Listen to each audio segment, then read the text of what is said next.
Քիմիայի կենսաբանության օնլայն պարապմունքների համար զանգահարել վիդեոյի նկարագրությունում նշված հեռախոսահամարով։ Այս վիդեոյում կքննարկենք քիմիայի հիմնական հասկացությունները։ Այն ամենը, ինչ մեզ շրջապատում է, կազմված է ատոմներից։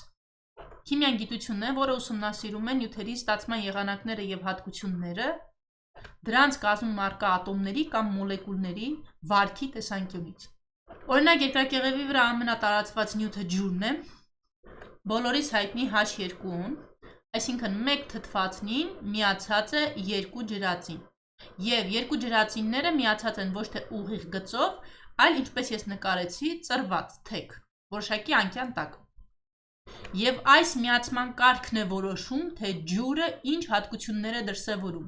Այսպիսի միացման շնորհիվ է ջուրը սովորական պայմաններում գտնվում հեղուկ վիճակում։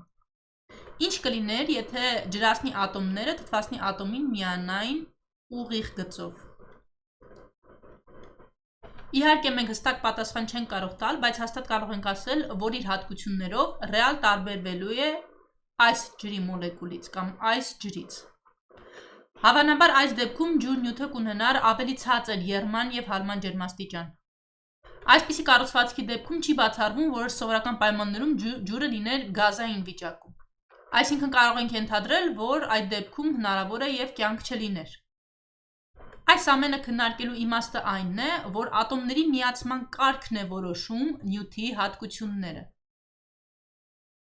Ատոմային տեսությունը, ըստ որի ամեն ինչ կազմված է ատոմներից, պատկանում է Ջոն Դալտոնին։